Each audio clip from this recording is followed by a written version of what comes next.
In the late 22nd century, mankind left Earth to explore the stars. They thought they'd found paradise. They were wrong. The Carrack attacked without warning. Every human on Elysium dead.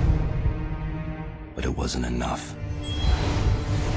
They followed us to Earth. They will exterminate us.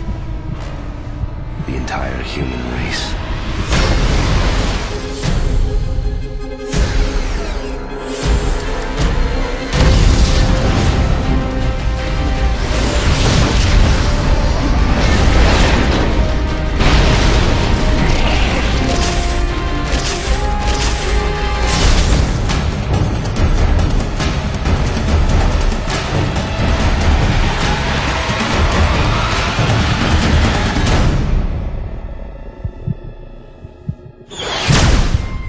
My name is Chris Taylor. I'm the founder and CEO of Gas Powered Games.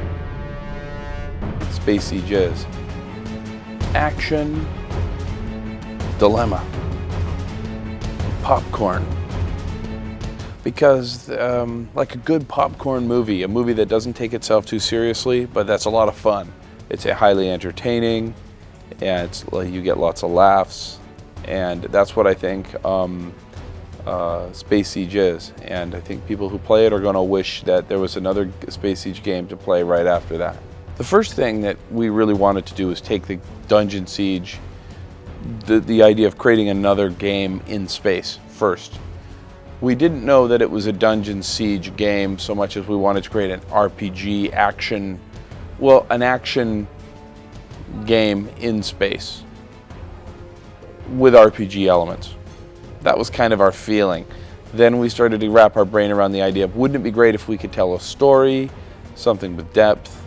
Then it would be great to have something that was deeper, more meaningful, had something with a moral dilemma, an ethical dilemma. Have some good, have some evil, have some man, machine. Started to flesh it out. And then we started to wrap the mechanical gameplay elements in. Lay those elements in. That's the order of operators that we that we pursued. The big idea behind the game is that Seth here, who's a human, in fact he's 100% human, humanity level 100%, his whole deal is that he starts off as 100% human, and as you play through the game, there's no difficulty level, okay? The game is harder to play if you're a human, and it's easier to play if you become cybernetically enhanced. The characters in the world will talk to Seth and say things like, I noticed you haven't installed the cybernetic eye. I think you should go ahead and do that. So they do say things based on what Seth has or has not done. So there is a slight amount of change that happens in the game based on what Seth says, or what Seth does, or what the player does. And then the outcome of the game overall changes based on the total number of cybernetic upgrades that you, the player, and Seth make. There's a lot of action. I'd say it's probably 75% action. Blowing up stuff's kind of a big part of the game. Blow up a lot of stuff. Move out of the way here. Clever about the way I shoot stuff. I can kind of get extra miles. Where is John Candy now? He'd be so proud. Probably 15 or 20%, I'd say 15% story. This is how we tell our story. Jake is a character who gets injured here by an alien, and then I take him out, my character, I kill him. Then I get right on the phone like it was nothing. Piece of cake. Never move someone without a spine board. That's the incorrect way of moving someone. Always call the paramedic.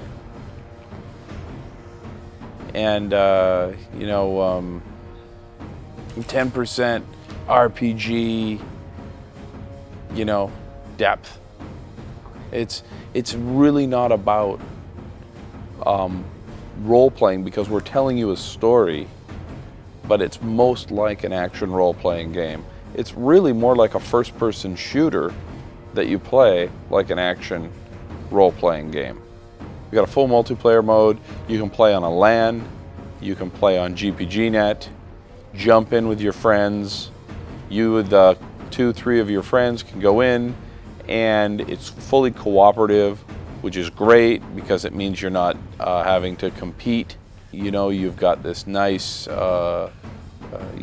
a great model for playing with friends, and you play through these environments that are specifically geared for play sessions that are 15 to 20 minutes long, and it's a lot of fun to play in that style, and that's the way we've designed it.